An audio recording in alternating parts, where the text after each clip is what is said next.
Hello future IITians and NITians. तो ये वाला क्वेश्चन काफी ज्यादा इंपॉर्टेंट है जेईई मेंस 2026 के लिए, क्योंकि मैट्रिसेस डिटर्मिनेंट का सबसे पहली बात तो काफी हाई वेटेज रहता ही है। दूसरा, डेफिनेट इंटीग्रेशन का भी काफी हाई वेटेज है। तीसरा चीज, इस तरीके के क्वेश्चंस भी देखे जाते हैं। चौथा चीज की डेफिनेट इंटीग्रेशन को पिछले 2-3 साल से हर क्वेश्चंस में फिट करने की कोशिश कर रहा है। उसके अलावा यहाँ पे इस टाइप के सिंबल्स का भी यूज हो रहा है, तो ऐसे क्वेश्चंस के आने की पॉसिबिलिटी काफी ज्यादा होती। तो यहां पे देखो, इस क्वेश्चन को हम कैसे सॉल्व करेंगे। कुछ लोग तो यहाँ पे क्या करने की कोशिश करेंगे, सबसे पहले इस डिटर्मिनेंट को सिंप्लीफाई करेंगे और फिर जाके इंटीग्रेशन करेंगे। बट हम ये वाला अप्रोच नहीं लगाएंगे। हम लोग बात करेंगे इस वाली अप्रोच की, जैसे थोड़ा बहुत तुम लोग पढ़े होगे कि जब भी अपने पास में कोई डिटर्मिनेंट होता है तो उसका डिफ्रेंसिएशन हम कैसे करते हैं। फॉर एग्जाम्पल, अगर मान लो मेरे पास एक्स स्क्वायर एक्स क्यूब, यहाँ 1 2 3 4 5 6 इस तरीके से कोई डिटर्मिनेंट है। अब इसका x के रिस्पेक्ट में अगर डिफरेंशिएशन करना है तो हम रो वाइज चलते हैं, जिसका मतलब पहली वाली रो का डिफरेंशिएशन अपन करेंगे सिंस इसमें सारे के सारे वेरिएबल x के हैं। तो यहाँ पे 1 2x 3x स्क्वायर हो जाएगा, फिर यहाँ पे 1 2 3 4 5 6 हो जाएगा। लेकिन अगर इसी क्वेश्चन में ऐसा होता कि हमको एक्स स्क्वायर एक्स क्यूब, फिर यहाँ पे एक्स प्लस 1 एक्स प्लस 2 4 5 6, तो हम यहाँ पे क्या करते, सबसे पहले तो फर्स्ट वाली रो का करते, ठीक है, और बाकी सबको एज इट इज लिख देते। फिर उसके बाद प्लस साइन लगाओगे, फिर फर्स्ट वाले को एज इट इज लिख दो और सेकंड वाले का डिफरेंशिएशन कर दो। ये अपने पास में प्रोसेस होता।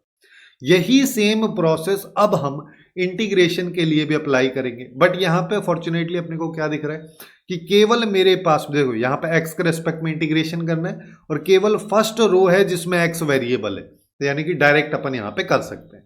जिसका मतलब कैसे करेंगे, सबसे पहले ये वाली चीज लिख लेते हैं कि इंटीग्रेशन की अगर अपन बात करेंगे तो 0 से π/2 यहां पे आ जाएगा fx dx, और यहां पे हो जाएगा 0 से π/2 साइन की पावर 5x dx हो गया, और यहाँ पे आ जाएगा 0 से π/2 यहाँ पे ln साइन x हो गया और dx हो गया। फिर यहाँ पे लास्ट वाले में 0 से π/2 आ जाएगा, यहाँ पे आएगा root of sine x divide by root of sine x plus root of cos x dx, और बाकी सब तो एज इट इज आएगा। बाकी सबको भी सिंप्लीफाई कर लेते हैं। जैसे यहाँ पे ये तो n है, इसके नीचे वाले में 8/15, कोई दिक्कत ही नहीं। इधर यहां पे बात करोगे तो ये एक्चुअली में क्या कह रहा है कि k नेचुरल नंबर्स के सम के बारे में बात हो रही है। यानी कि अब सिंस यहाँ पे टोटल नंबर्स जो हैं n तक जा रहे हैं, तो n नेचुरल नंबर्स का सम वो क्या होता है, उसकी बात करोगे तो वो होता है n इंटू n प्लस 1/2। नीचे वाले में क्या है, π/2 ln 1/2। फिर आगे वाले में आ जाओ, यहां पे ये क्या कह रहा है, ये प्रोडक्ट को इंडिकेट करता है। यानी कि अगर मेरे पास में k की वैल्यू 1 2 3 4 इस तरीके से चलती जा रही है n तक, सबका मल्टीप्लीकेशन, जो अल्टीमेटली क्या बता रहा है, n फैक्टोरियल के बारे में बात हो रही है। इसके नीचे आ जाएगा π/4। ये है हमारे पास में डिटर्मिनेंट, जिसको हमको सिंप्लीफाई करना। तो एक एक करके कर लेते हैं, जिसमें सबसे इंटरेस्टिंग चीज अपने पास में ये दे रखा है ना, क्योंकि ये जो है जब भी डेफिनेट इंटीग्रेशन तुम थोड़ा बहुत पढ़े होगे तो वहां पे इसकी डायरेक्ट वैल्यू याद करने को बोला जाता है, जो कि होती है -π/2 ln 2, है ना। और इस वैल्यू को अपन ऐसे भी लिख सकते हैं कि ये π/2 ln 1/2 होगी, ठीक है। दूसरा चीज अपने पास में इस पे आते हैं, थर्ड वाले पे आ जाओ। पहले थर्ड वाले पे आओगे तो यहां पे अपने को क्या दिख रहा है कि 0 से π/2 root of sine x divide by root of sine x plus root of cos x dx, ये है हमारे पास में। अब हम यहां पे देखो क्या करेंगे, इसको मैं मान लेता हूं i और यहां पे लगा देंगे किंग्स रूल। किंग्स रूल क्या कहता है कि अगर लिमिट a से b हो fx dx, तो यहां पे ये f of a plus b minus dx ये कर दो। जैसे ही तुम ये करोगे तो यहाँ पे a और b की वैल्यू 0 और π/2 है, तो यानी कि मतलब अपने को करना है π/2 माइनस x। तो फिर से हम यहाँ पे क्या करेंगे, 0 से ये, और यहाँ पे आ जाएगा साइन π/2 माइनस x, जिसका मतलब वो हो गया cos x, और फिर यहाँ पे साइन कॉस में बदल जाएगा और कॉस साइन में बदल जाएगा। दोनों वैल्यू सेम है ना। दोनों को ऐड कर दो तो लेफ्ट में 2i आ गया, यहाँ पे 0 से π/2 आ गया। न्यूमरेटर में देखोगे दोनों का डिनोमिनेटर सेम है, तो न्यूमरेटर को ऐड कर देते हैं, डिनोमिनेटर में भी वही वैल्यू आ जाएगी। जब हमारे पास इतना हो जाएगा तो इससे ये कट गया, यहां पे 1/2 आ गया, सॉरी 1 आ गया, तो 2i की वैल्यू अपने पास में यहां पे dx 0 से π/2 और इसका इंटीग्रेशन x 0 पे लिमिट ये आ जाएगी, तो 2i की वैल्यू π/2, बट हमको चाहिए i जो आ जाएगा π/4, ये भी हमारे पास में आ गया।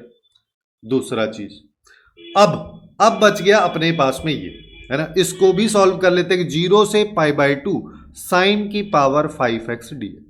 वैसे देख के लगेगा कि इसको कैसे सॉल्व किया जाए, लेकिन यहीं पे अपने पास में काफी इंपॉर्टेंट कंसेप्ट होता है विच इज वॉलीज फॉर्मूला।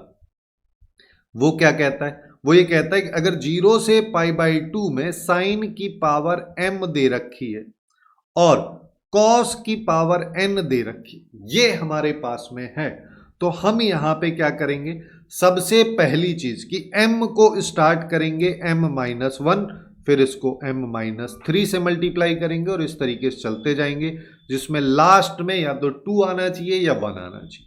ठीक है, ऐसे ही दूसरा जो है n की भी अपन सेम तरीके से कहानी स्टार्ट करेंगे कि n-1, n-3 और फिर लास्ट में यहां पे 2 या 1 आना चाहिए। फिर इसको हम डिवाइड कर देते हैं m+n से, फिर m+n में से अब 2 सब्ट्रैक्ट करते जाओ और ये चलते जाओ, यहां पे भी लास्ट में 2 या 1 आना चाहिए, और इस सब वैल्यू को मल्टीप्लाई करते हैं हम अल्फा से। अल्फा क्या है? अल्फा की एक्चुअली में 2 वैल्यूज होती हैं। सबसे पहली चीज कि ये वैल्यू π/2 के इक्वल होगी कब when m and n are even, दोनों नंबर अगर इवन नंबर होंगे तब इसकी वैल्यू हम π/2 लेंगे, अदरवाइज हर केस में 1 लेंगे। अब सिंस यहां पे वैसे देखा जाता है वाले इस फॉर्मूला को 2 अलग अलग तरीके से तोड़ के लिखा जाता है कि साइन की पावर mx का अलग, कॉस की पावर nx का अलग, पर दोनों का मल्टीप्लीकेशन अलग। बट मैं तुमको एक की हेल्प से ही दोनों चीज समझा दे रहा हूं कि यहां पे कॉस है ही नहीं, जिसका मतलब n की वैल्यू 0। जब n की वैल्यू 0 है तो ये वाला टर्म हमारे पास आएगा ही नहीं, तो हम केवल साइन वाले पे फोकस करेंगे। साइन वाले पे फोकस करेंगे तो यहां पे इसकी पावर 5 है, जिसका मतलब इवन तो है नहीं, तो π/2 भी नहीं आएगा। तो 5 में से सबसे पहले हम यहां पे क्या करें कि 5 में से 1 को सब्ट्रैक्ट करो, क्योंकि यहां पे यही चल रहा है, तो 1 को सब्ट्रैक्ट किया तो 4। उसके बाद अब 2 घटाते जाओ जब तक कि 1 या 2 ना आ जाए, तो यहां पे 2 आ गया। अब इसके बाद जाएंगे ही नहीं, फिर अब डिनोमिनेटर में आ जाओ। अब यहां पे सिंस n है ही नहीं, तो m में से ही फिर से 2 घटा दो कि 5 आ जाएगा, फिर अगले वाला 3 आएगा, फिर उसका अगले वाला 1 आ जाएगा, तो ये इसका आउटपुट होगा, और अल्फा की वैल्यू यहां पे 1, तो ये हो जाएगा 8/15। तो एक चीज तुमको क्लियरली यहां पे दिख रही है अभी कि ये जो था इसकी वैल्यू आई 8/15, इसकी वैल्यू ये, और इसकी वैल्यू अभी हमने निकाली है जो कि आ रही थी π/4। तो यहां पे अपने को क्लियरली क्या दिख रहा है कि ये वाली रो के सारे एलिमेंट और ये वाली रो के सारे एलिमेंट सेम है। किसी भी डिटर्मिनेंट में जब 2 रो या 2 कॉलम आइडेंटिकल होते हैं तो यहां पे उस डिटर्मिनेंट की वैल्यू 0 होती है, तो फाइनली अपने पास आंसर यहां पे 0 आ जाए।